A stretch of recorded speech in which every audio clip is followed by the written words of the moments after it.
Reggaeville family, welcome to another episode of Take Me Places. And today I was invited by a man born in 1940 who has witnessed and actively participated and shaped and played a huge role in ska, in rocksteady, and the early days of reggae music even. I'm the first and only Jamaican artist ever to fill the spots from 1 to 7 on the Jamaican pop charts simultaneously. Not just a tall man in life, but a tall man in reggae music. The great Derrick Morgan, sir. How are you doing today? I'm doing very good, Very good. Yes. That is wonderful to hear. Yeah, I mentioned you invited me. So where are we and why did you take me to this place?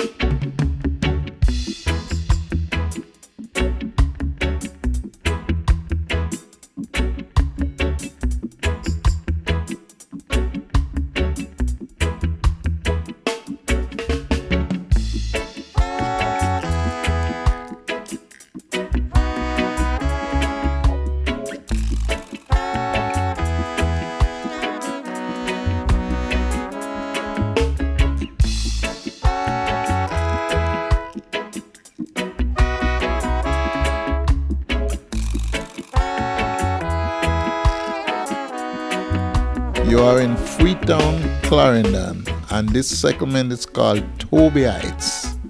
And this is a very particular street as well. The street named Derrick Morgan Close. Named after the living legend himself, right? Yes. And in this very parish, Clarendon, this is where you were born, right? I mentioned. I was born in this parish, but way up in the hills called Moko. They spell it M-O-C-H-O. Yeah. Some people say Mocho, and some say Moko. Oh, okay. But I was born in Stuarton, a little district in Moko. Stuarton, that's where I was born. That was in 1940. You lived there until the age of 5. Do you still recall those early childhood days in the country? Oh yes, it was nice, I could remember running when rain fall and the mango drop, I gone first to pick up one,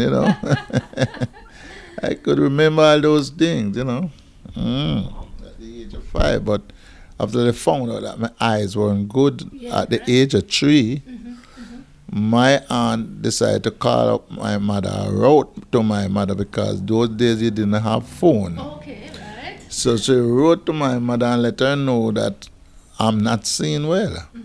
And she have to send me to Kingston for me to see the doctors. Yeah.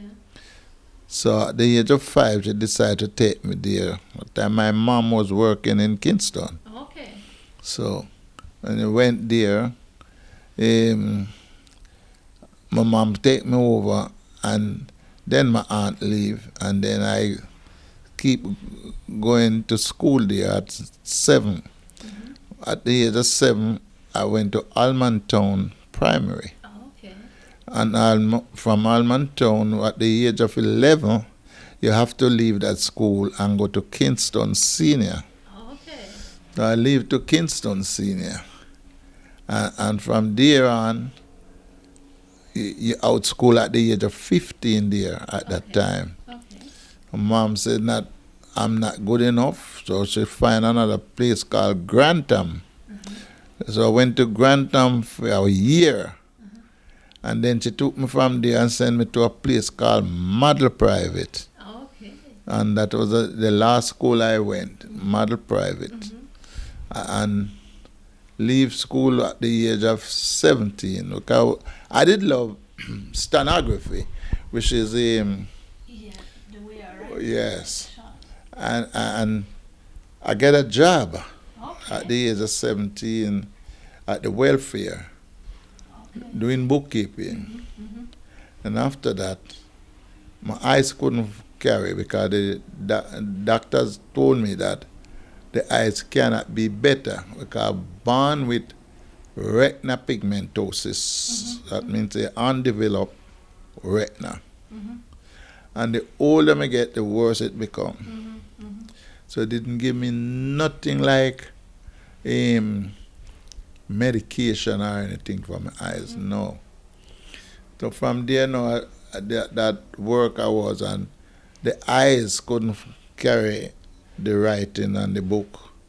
So pure. Even at that young age already? Yeah, from 17, and then the eyes would full up water and run it on the book and so on. So the management said, no, one can't use me. So I decided to leave then and said, there must be some way for me to live. So I heard of Virgins, this man doing audition at Palace Theatre.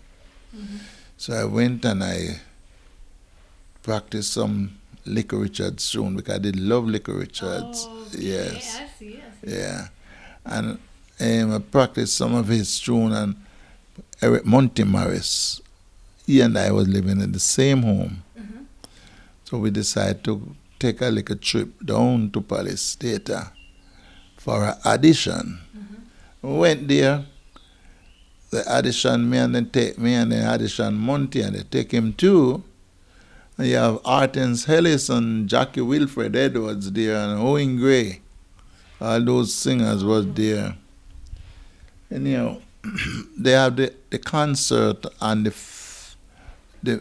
Tuesday because they have double bills. Double bill mean 2 shows. Cowboy show showing that night. But between after the first show, you have a half-hour intermission. So that's the time when Virgins do his little talent show. So at that time now, I was there, I'm doing my little talent show, and it happened that I came in first. But you must have known that you had a talent, right? That's right. And it was not just the singing, right? It was also the dancing, wasn't it? No, I'm more singer. More singing. Yeah. A little bit of dancing. Yeah, a little bit of dancing. Yeah. And that worked out to be good. Bim and Bam was a Jamaica #1 comedian. And they were in the audience at a time, and they like what we do. And they used to keep shows around the island. Every theater you could think of. So they took me on right away. And from there I never turned back. But you said you did the bookkeeping, and that's what you wanted to do originally. So are you a person that likes numbers and calculation and logics and those things? I was very good at arithmetic and mathematics. I was good at that. But as you mentioned, you knew you had a talent for singing. So how did music enter your life? Were you always singing? No. While I was 5, I remember I wrote a song called Winky Blinky. And Winky Blinky was those little insects that fly around with the lights on them. So I was singing Winky, Winky, Blinky, see them a come, see them a... But that was the only line. But I mean, for the age of 5, that's still... 5. And my mother say, my grandmother say, you can go to town and go blow a shell. That's what she used, the word, blow a shell. So anyhow, from that, when I start going to school now, when I reached Kingston Senior, we used to have talent concert, like a concert every Friday. We keep concert in the class. So I always sing in the class, and the children would like me and say, yeah, I find a kind of song to sing for them because I used to study music a lot, Yeah. And they always love me and say, well then, since I never get to do the work I want to do, I go in singing when leave school. Yes. And that's how I started. And then Bim and Bam took me up and take me around the island, and everywhere I go, the crowd will rave for me. See? They love me. Yes, I can imagine. Yeah, and from that, I never turned back. So with them, you had your first experiences on stage, but I think where you really wanted to go was the studio, right? To record. Yes, but I didn't reach through at the time. I do about 2 years. Okay, 2 years of touring. Yes, in the island, going around on stage and so on. And then one day, leaving the rehearsal from Bim and Bum, I met a guy. No, I heard Owen Gray on the radio. And Jackie Wilfred Edwards and Higgs and Wilson, them three. Owen Gray singing Who Saw the Thunder Rolling Down the Road, and Who Hear the Lightning Flash. That was Owen Gray's song. It was a backway title that. Anyhow, I heard him, Wilfred Jackie Edwards, and Your eyes are dreaming, they're always dreaming of you. And I love what the guy sing and say, whoa, how can I get on radio? So I went down by the rehearsal and I saw them and I said, boy, you want a song on the radio? Tell me I want to get on it. And nobody never want to give me no argument. I never know who record them or whatsoever. But on my way home now, I met this guy on the road and he said, Richard, they used to call me Liquor Richard, so I imitate Liquor Richard. Right. Yeah. He said, Richard, I hear that Duke Reed him doing audition. What happened? Well, go around there, you know. Me ask him where Duke Reed is. So he told me they're at Bond Street and Charles Street corner, a liquor store. I said, okay. But I didn't have no song to sing. So I went to him and I sit on a old car down the bottom in my yard and start take my hand, beat, drum and write. I write him 2 songs, Lover Boy and Oh My Love Is Gone. I said, okay, I'm going down there then. And that just came naturally, just like that? You just said? Naturally. And I just went to Duke and I saw him there and I said, good day, sir. He said, you, Mr. Duke? He said, yeah. What can I do for you? I said, I would love for you to listen to me. I would like to record 2 tunes. Him say, you can sing? I said, yes, sir. I can sing. Him say, okay, sing. I said, where, sir? He said, sing right here. You're a singer. So I start singing Lover Boy. I want a girl to dance with me. I want a girl to romance me. I want a girl to set me free. Oh, my baby, won't you let me be? Oh, oh, pretty baby, will you dance with me? And them say, you have any more? I say, yes, sir. Them say, sing it. I say, oh, my, boom, boom, oh, my love is gone. And he said, wait, you come to Majestic Theatre Wednesday. Didn't know where Majestic Theatre was at the time. But anyhow, I found it. And go Majestic Theatre, saw John Begani, Jerry, and all the musicians there rehearsing. So I go up and start rehearse with them. And rehearse Lover Boy and the same Oh My, and they like it and say, all right, Thursday is studio. So I went to studio at this studio is what Bob Marley bought now. Yes, Federal, right? Federal. Yes. And I went there and then start recording, and then when I go inside, them say, your term. And they run the tune one more time. And them say, red light. And you had to get on. And there, so now I have to start singing the song with them. No mistake.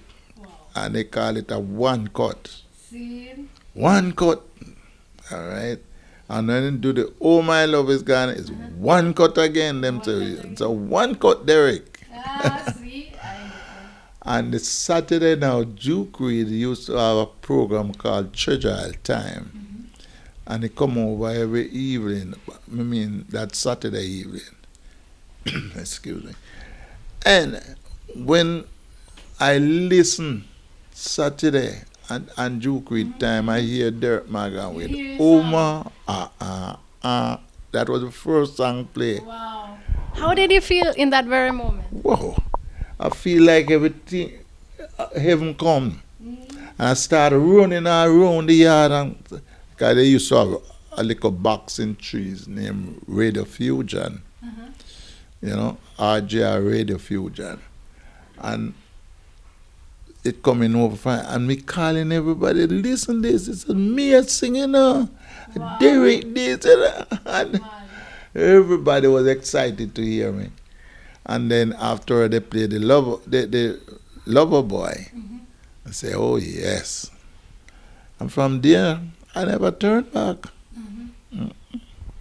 But a lot of people I spoke to about Duke Reed, they said that he was a pretty intimidating figure. How do you recall him? No.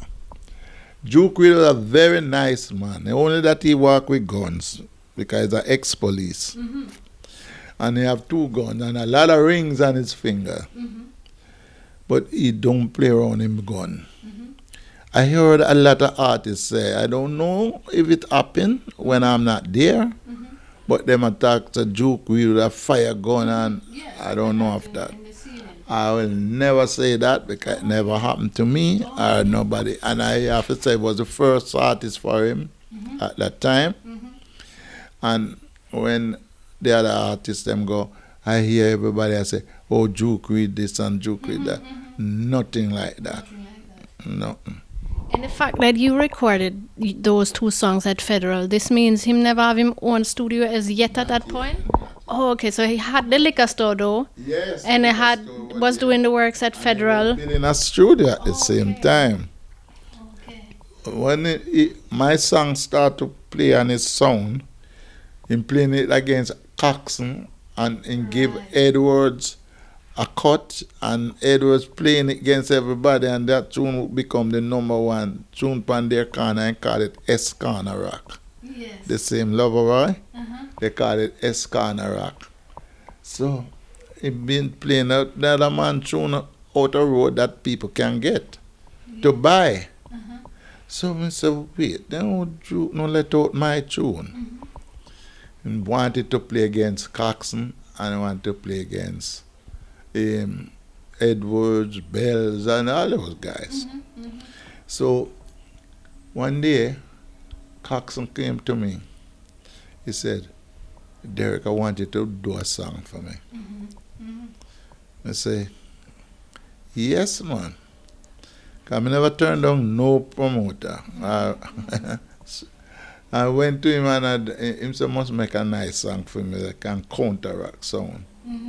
So I wrote a song called Leave Earth, Cramp Paralyzed, Go Eat Dirt, and give it to Coxon, but I can't make Juke, no. Of course not. No. After do that, him have that playing against them too. Them never know it was me. Oh, okay. Because that time my name not published. But me said, no, sir, me can't keep up just sound system. I want to hear my tune on radio and things. So I heard of Liquor Wonder, which is Smith. And I went to Smith and I made a song called Hey You Fat Man for him. And I took Monty Morris with me and he make Who Rule This Great Generation, which is Now We Know. And right, there was a song and I'm Gonna Leave You. That was the song. And then Liquor Wonder put it out. And it became my first #1 tune. Right. Yes, Fatman. I said, okay. And I start singing now a few more songs for Little Wonder. And Duke would hear of it, and I used to live at a place called Orange Lane. Right. A lot of people. It's a big yard by Buddy Enriquez own it. And I used to do all my songs, and me and Monty mostly together. And then one day I saw some men come there and say, the Duke send them, the Duke want you. Bad man. Them a bad man. You never afraid? No, because me know, so me don't know nothing. I don't know what Duke would have want me for. So one name, Jack Massop say, come man, you have to come go down at the Duke send me for you. I said, what for? I said, when you go down there, you will know. Yeah. I said, all right, now we go. I go down at Duke and say, Duke said to me, Derrick, who authorized you to go and sing for another man? I said, what are you talking about, sir? He said, yes, you go sing and tune in a radio, go #1 and thing, and me never tell you if I go sing. He said, but I didn't know, so me have a contract, sir. I was just about to ask, because you never had a contract with him, right? And him say, well, listen me, that is the last song you must sing out there. Every song must come back here. I say, okay, sir. But I kind of get afraid of him because of the guys before them, Phantom. They are some rude boys, bad man them. And me say, okay, and I go back to him and I start sing for him again. And him say, boy, Derrick, that time Shirley and Lee was having a lot of tune. And him say, I would like a duet song, you know. Find a girl now. Oh, okay. And I say, okay, sir, I'll try my best.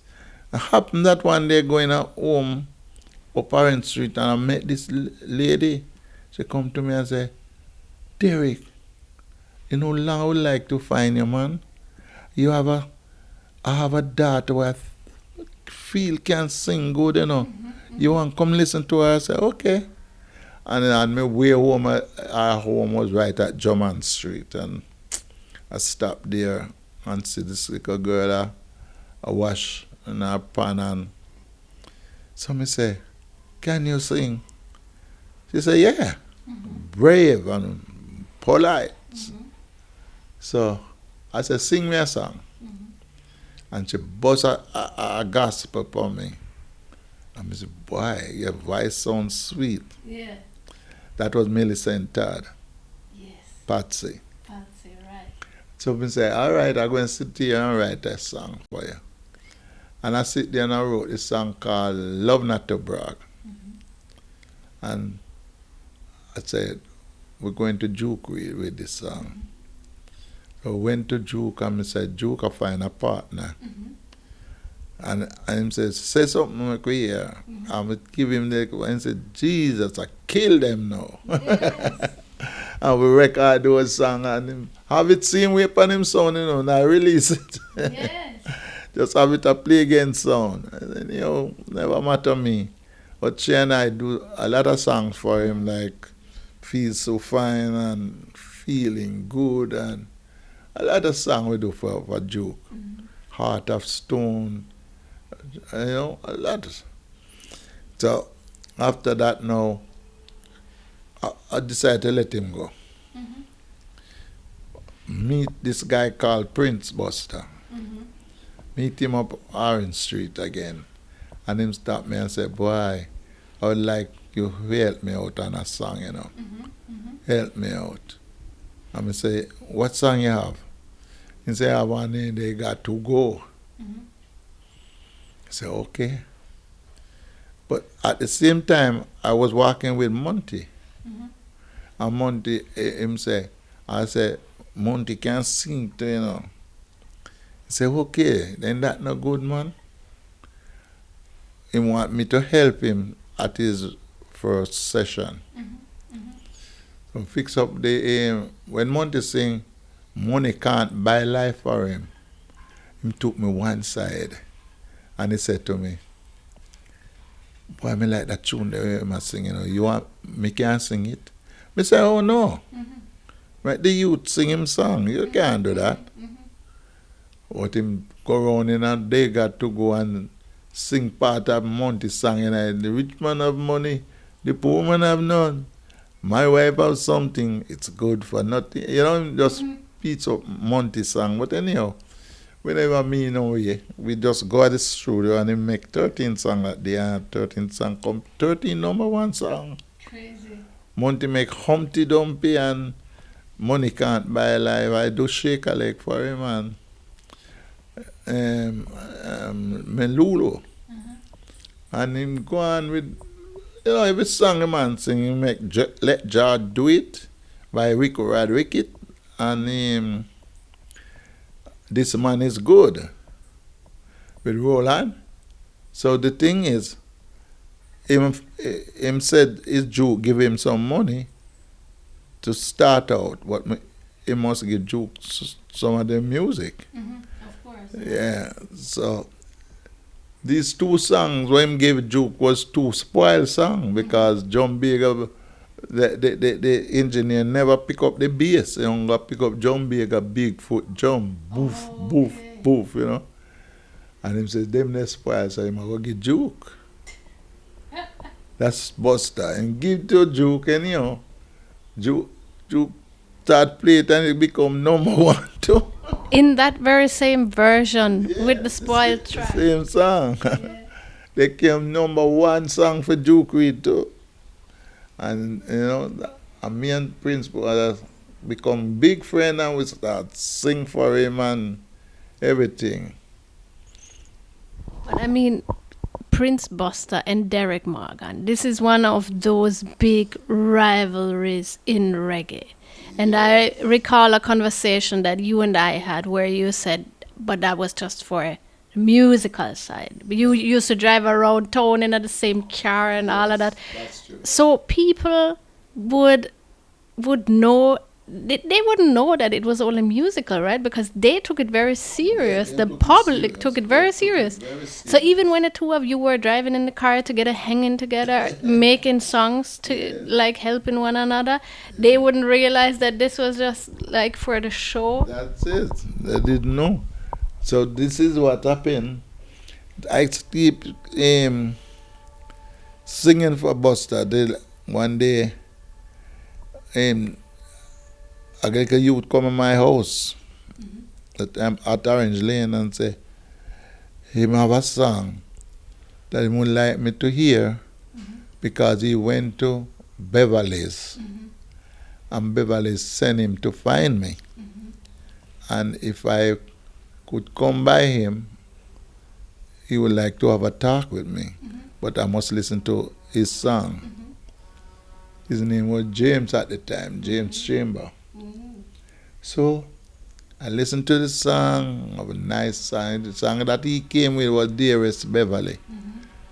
And the reason why I have that song, when Beverly's have a restaurant named Beverly's Restaurant. So I went in there with that song.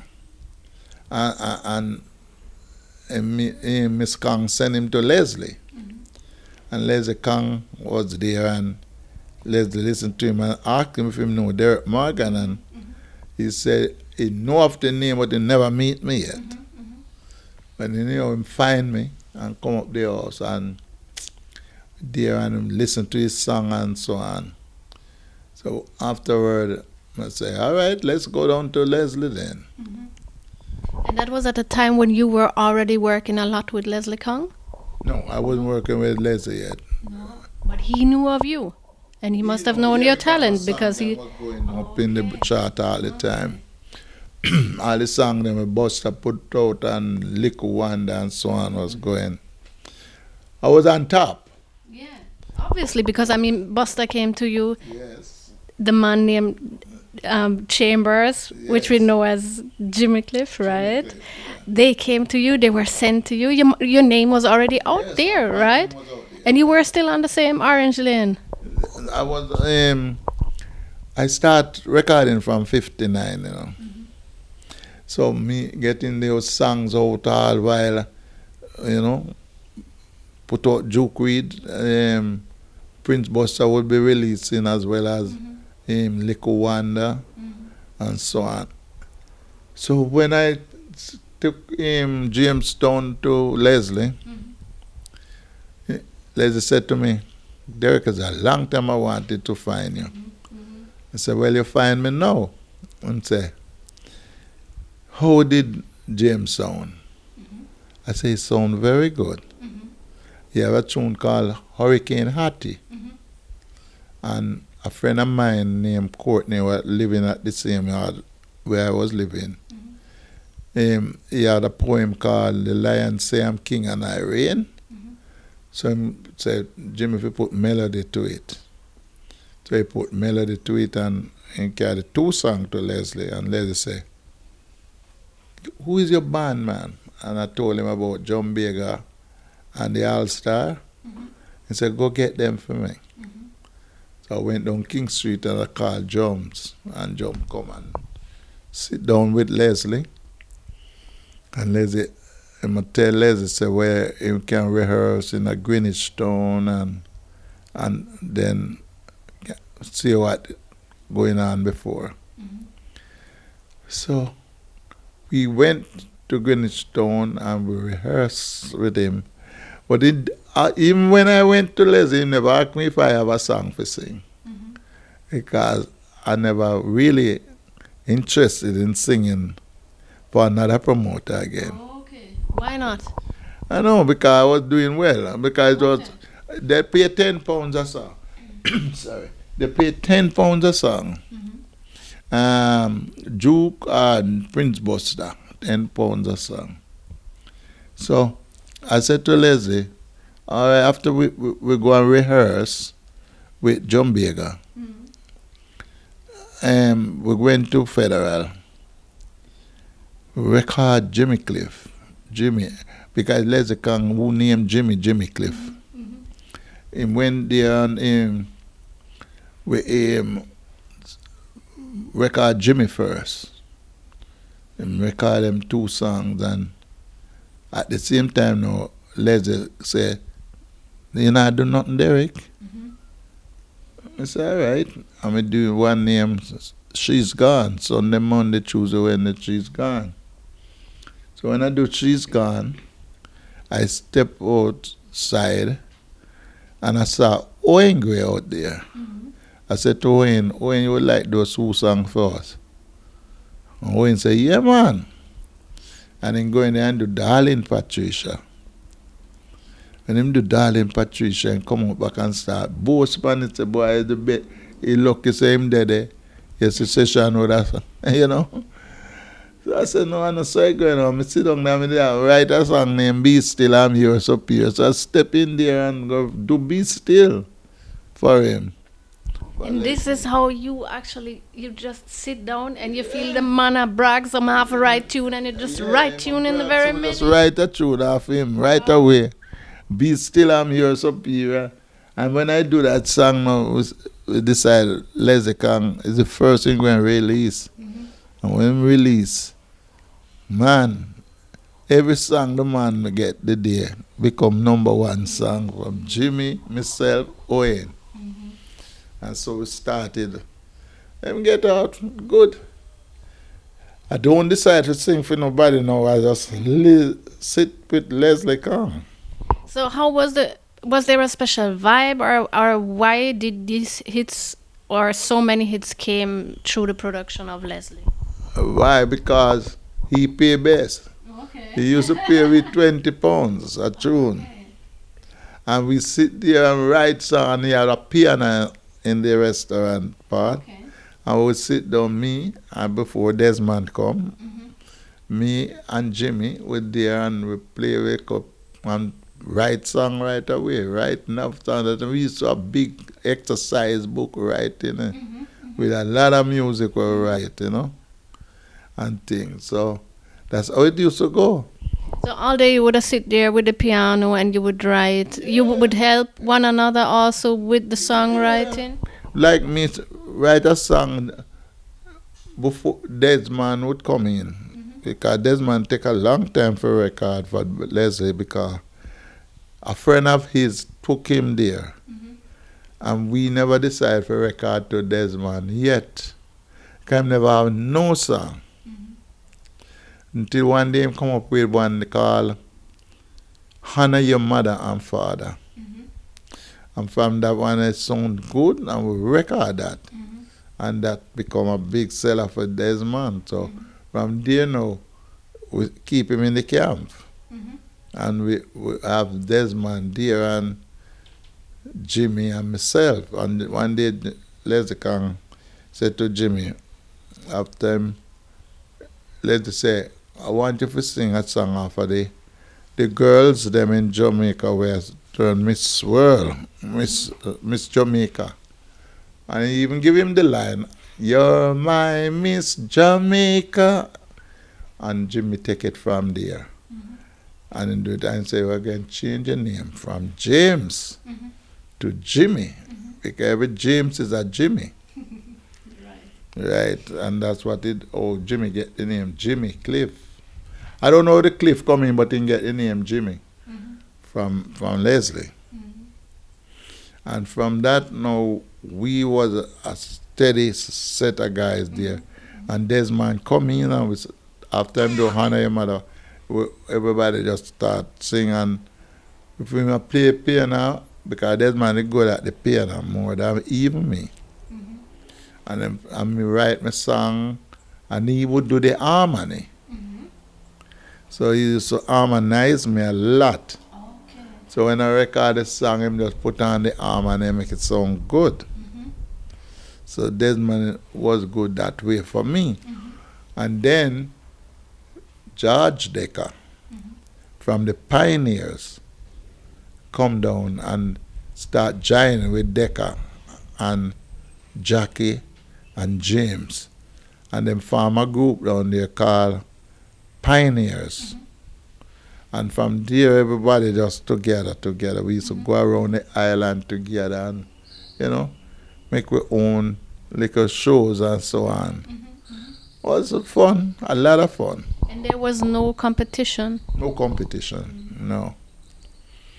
But all the competition come with Prince and myself now. After I made a song called Forward March, 1962 independence song. Right. And Deadly Headley took the solo. Da da da da da da da da da da da da da. Prince Buster said, "Me stole his belonging and take it to the Chinaman."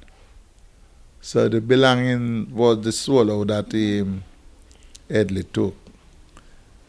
After him, one and wash the other. Where Prince Buster sing. So he decided that was part of it. So he wrote a song of me, man, named Blackhead Shiny Man. And a friend come to me and say, boy, I'm in studio today, and I hear Prince Buster put on a song named Blackhead Shiny Man. I say, are you make it up? And I say, me? He say, yeah. I say, right. And I say, how it go?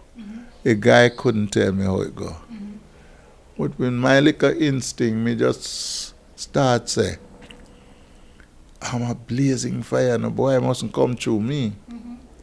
So I start write this song named Blazing Fire, and Leslie Kang say, hey, ni tang mungza, him say that, listen you fool. That's what it meant in Chinese. Okay. And I do that song as Buster come out with him.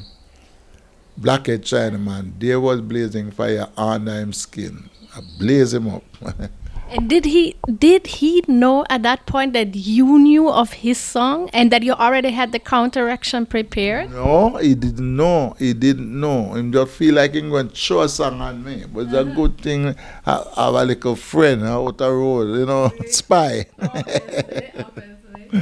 And that spy now let me know what's going on. That's why I go write a song fast. and put blazing fire on him, and two songs went well.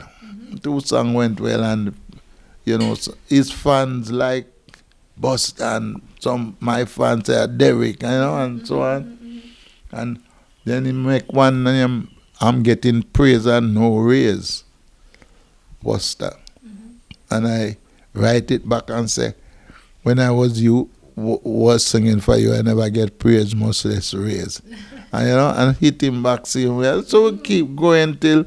But it was between you and him was a kind of jovial vibe, right? Yes. We don't vex or anything. Just nice.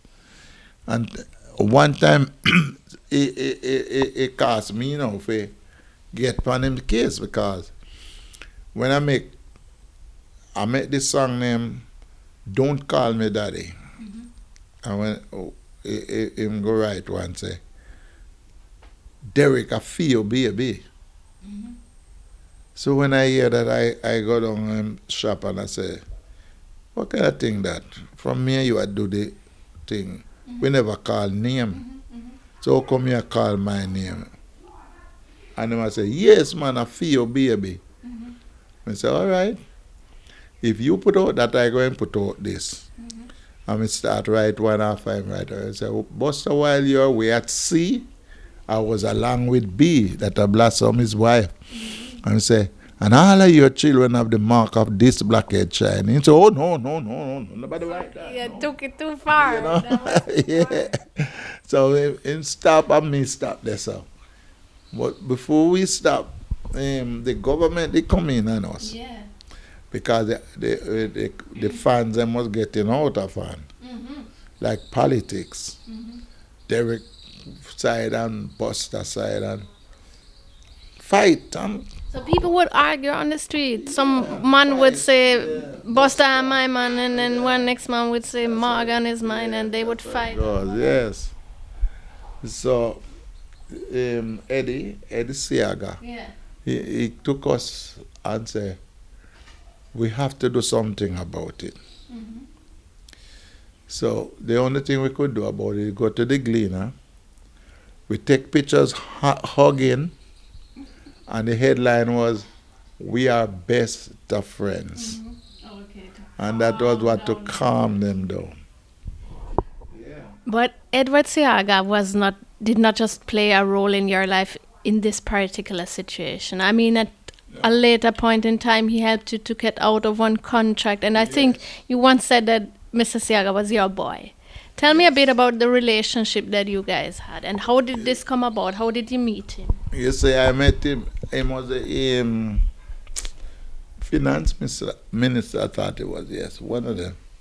And I meet him through Prince, because Prince was close to those politicians, man. Okay. And he asked Prince to do some music. And Prince took me and few other artists and do this song for him. He asked me to do over In My Heart, I Feel Like a King. I want to let it go in America. And then Prince do Judas Charmer was your name for him that time. So he and I become close. So after Prince and I was getting on bad, I mean, with the rival tune them, his Prince management or Charlotte in England, Melodies record. So he took Prince catch me by saying, oh, Melodies want to put me on his label, So, but Melodies did have my song them releasing all the while in England. And you knew of that? Yeah, we know of it. Blue Beat Records. He was releasing all the while. So I said, well then, he decided to give me £1,000 to sign a contract. We go on £1,000 them days, Enough money for me, I say. So I went to Leslie with principal. I say, Leslie, I got sign a contract, you know, and they might pay me £1,000. Leslie said, don't sign no contract. Don't you sign no contract. Me say, but me I get £1,000. And him say, we can give you better than that. Me say, then why you never give me all the while? I want to know England, because I was to go England. And that time Jimmy gone England already. Desmond gone England. But Leslie Clang never want me go anywhere because he want me to be hit maker and hit breaker. Yes. So I said, I really want to go, but I said to boss, yes, come, make we go sign the contract. I mean, left Leslie and go sign a contract and get me £1,000, sweet me, and step off to England 63. But when I go to England now, I didn't like it because the weather, terrible. It was black fog that time, you know. You never see your hand. And the bus have to use tinning lamp in front of it. It light couldn't help it. So I said, no, sir, this is not my speed. I spent 6 months there. And I do about 3 songs up there. And boss I do wash up there too. I have me playing tambourine and that one and so on. And George Flame, that big, him become famous now. He was the organist. I do one called Telephone and Show Off Rain. And after I do those, I said, Prince, me going home, you know.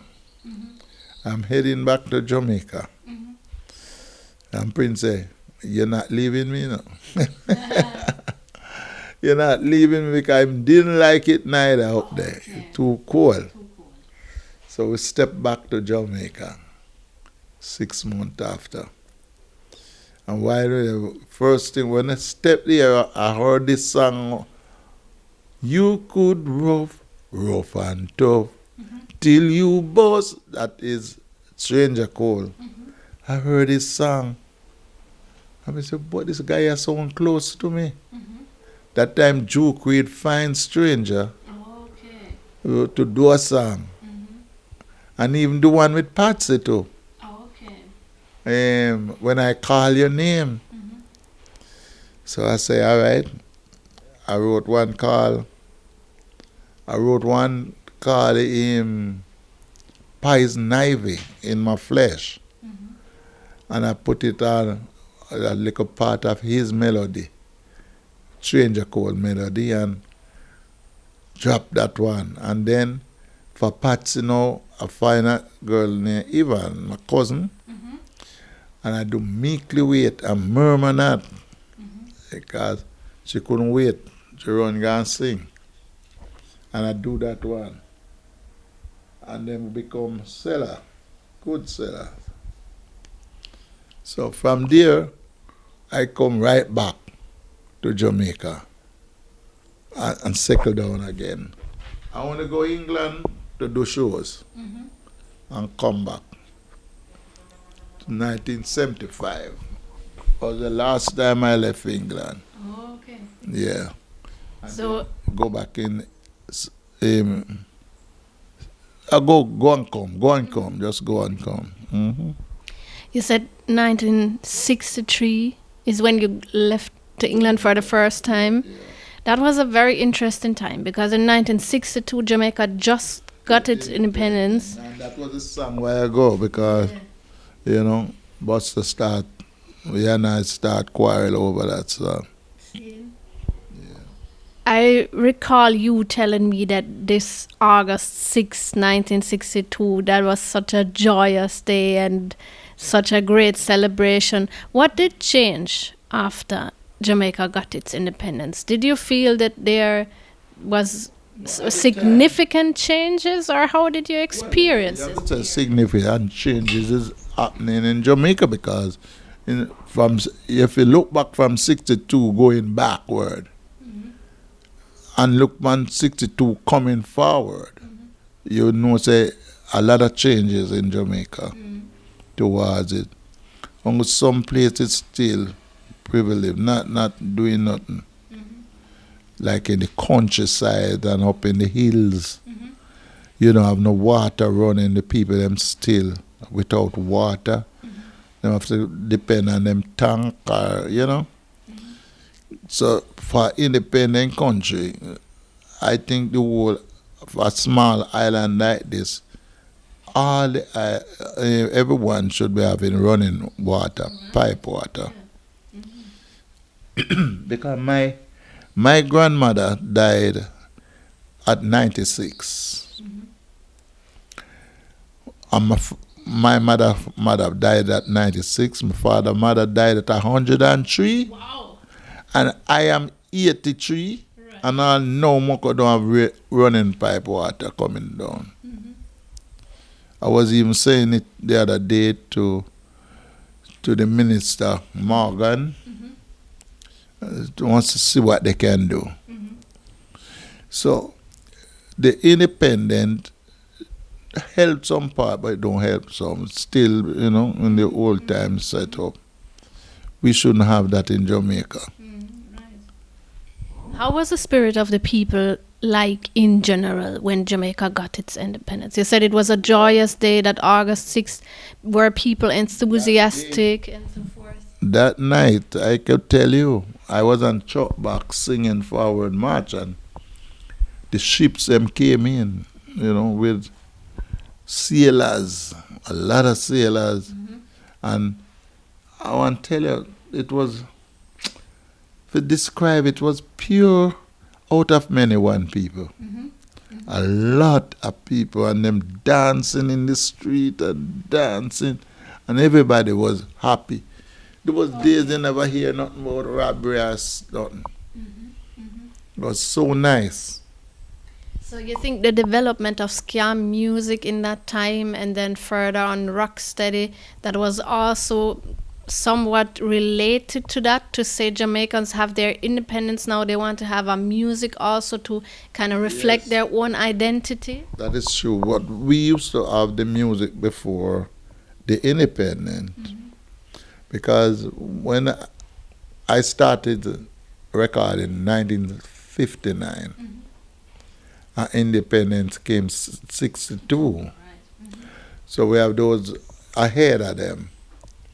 But when the independence come now, at first I didn't know what they call independent, you know. I didn't know what was independent. They were, make the song, Forward March, we are getting independent and so on.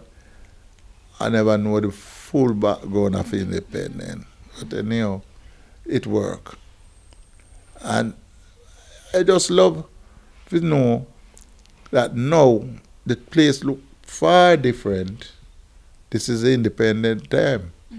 It look far different now. You know, you have so many things coming in after 62. Because 62, them never have television.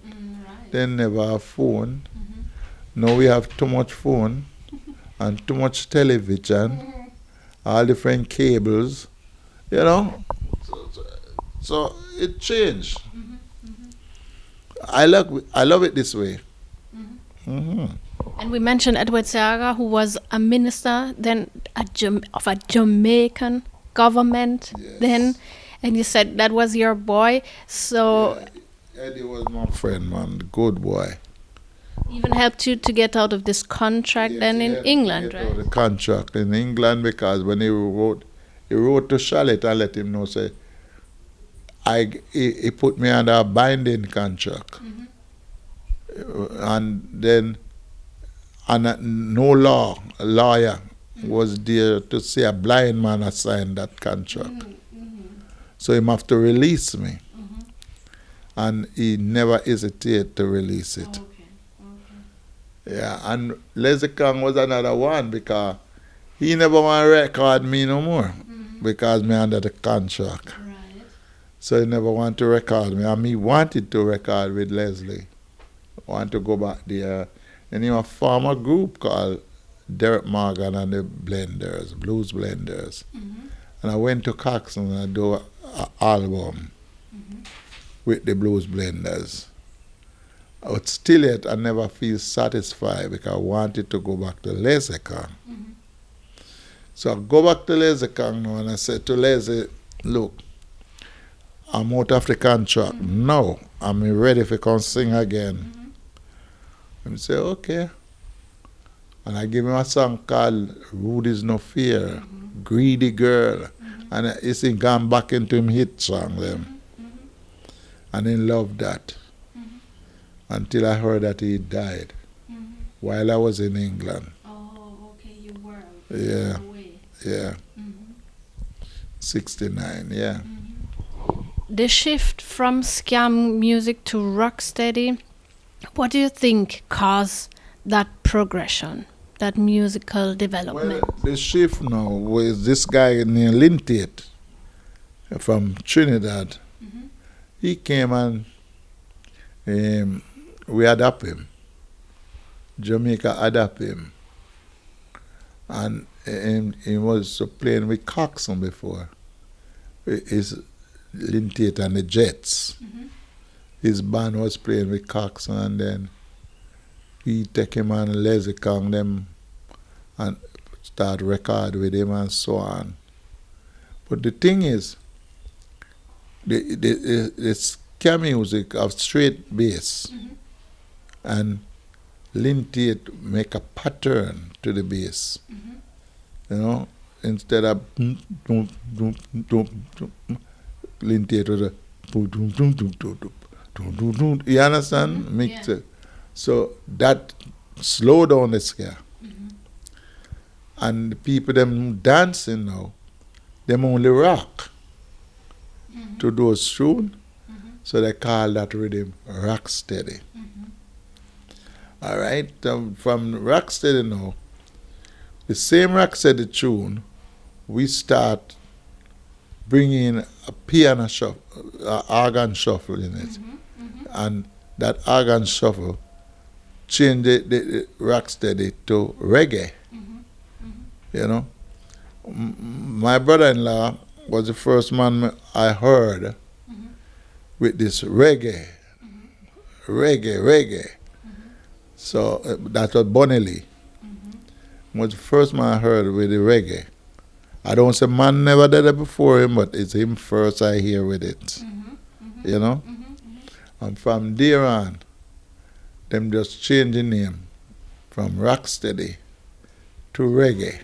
And Reggae all the road till now. And even when dancehall come in, it can't change the name of Reggae. You have to say Reggae dancehall. But I do love some of the dancehall music, them. I do love them, yes. But first thing with me, every music I listen to. I listen to any music. I don't just stick to one type of music. Because I'm a calypso man. You know, I love all them things. So what did you listen to in your early days when Scat never even did it as yet? I was just rock and roll. Like Little Richards and so on, yes. You see what I mean? And like Shirley and Lee and Smiley Lewis, Professor Longyear, all them kind of man who give some nice rhythm, sound just like ska. And we start recording now, close to that. What that was rhythm blues, we call it. That was rhythm blues, but now we change it up to ska. Because when we make the rhythm blues tune with the ska rhythm, it sounds a little different from the American one. So we just name our own ska music. Yeah. When it comes to rocksteady, you mentioned that the first person you heard the reggae from was Bonnie Lee. Some songs are called when it's the question is what was the first rocksteady song, and one of the songs is Tougher Than Tough, your track. Would you say that was the first rocksteady tune, or what would you say was the first rocksteady track? At that time, I wouldn't. You see, I don't like push myself in anything. People are here with it. So that was the first. But I used to hear Alton Ellis with Girl I've Got a Date. And I used to hear Upton Lewis with Take It Easy. Those rhythms are real rock. You know? So I don't know if my tune was the first rock steady, but people say it, so me go with it. Yes. And you mentioned Bonnie Lee as your brother-in-law, right? That's right. And is also a producer that you work with, right? Producer, yeah. How was you guys' relationship like? Because obviously you're somewhat family, right? But you have to work together on a professional level as well. And what Bonnie Lee used to do, I used to promote for myself too. And what Bonnie Lee used to do now is take all of my music and go sell them behind my back. And you never knew. Never knew of it. So how did you find out, and when did you find out? When I find out it, I find that children have all of my music on Bonnie Lee.